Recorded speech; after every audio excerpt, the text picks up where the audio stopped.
একটি হচ্ছে যে জুলাই সনদের জুলাই সনদ লঙ্ঘনের পথ যেটা দেখিয়েছে অন্তর্বর্তী সরকার, এই কথাটি তিনি কেন বললেন সেটা আমরা সকলেই জানি।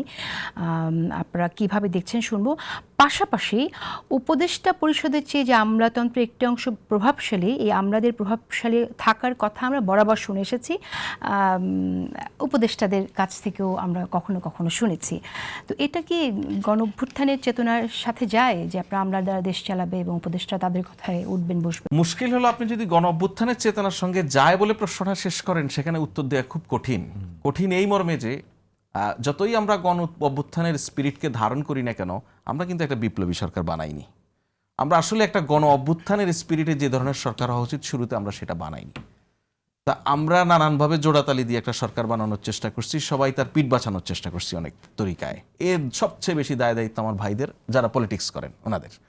তো ওনারা যেভাবে বানিয়ে দিয়েছেন সেভাবে চলছে। আমি আপনাকে আমলাতন্ত্রের কাছে যে উপদেষ্টাদের কতটুকু দায় আছে বলে আমি বলছি, আমি এখন চাকরি করি তো আমি উপদেষ্টাদের দায় নিয়ে বলবো না, পরে বলবেন, হয়তো পরে বললেও বলতে পারি যদি দায় থাকে। আমি আপনাকে বলি, আমলাতন্ত্র নিয়ে বলছেন তো, আমি খুব আমার অভিজ্ঞতা থেকে বলি, আপনি আওয়ামী লীগের যে সর্বশেষ সংসদ অর্থাৎ 2024 সালে নির্বাচিত যে সংসদের অল্প কয়েকদিন আওয়ামী লীগ পেয়েছে সেই সংসদ, এবং তার পূর্ববর্তী নির্বাচনে যে সংসদ, সেই সংসদের শেষ কয়েকটা অধিবেশনকে আমি নিবিড়ভাবে পর্যবেক্ষণ করার সুযোগ আমার হয়েছে সাংবাদিক হিসেবে।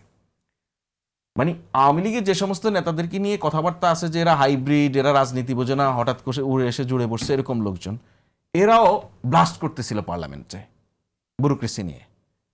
ব্যুরোক্রেসির কারণে তারা কোনো কাজ করতে পারছে না, তাদের কোনো কথা শুনছে না। সুতরাং বাংলাদেশে আজকে আপনি যদি দেখেন, আজকে 2014, 2024 এবং 2018 সালের যে নির্বাচন, সেই নির্বাচনগুলি নিয়ে যে অনিয়ম, সেই অনিয়ম সংক্রান্ত একটা কমিটি আজকে তদন্ত রিপোর্ট সাবমিট করেছে। সেখানে ওই ব্যুরোক্রেসি নানানভাবে ইনভলভ, কিভাবে আমাদের টোটাল পলিটিক্যাল ইনস্টিটিউশনগুলিকে, ডেমোক্রেটিক ইনস্টিটিউশনগুলিকে ধ্বংস করে দেওয়া হলো। এখন আমি নিজে দেখেছি একজন নির্বাচিত এমপিকে থানার ওসি বলে যে এমপি সাহেব, ডিসি মিনিস্টারকে পর্যন্ত মিনিস্টার সাহেব বলছে, এরকম দেখেছি। তার মানে কি, আপনি পলিটিক্সটাকে নষ্ট করে ফেলেছেন।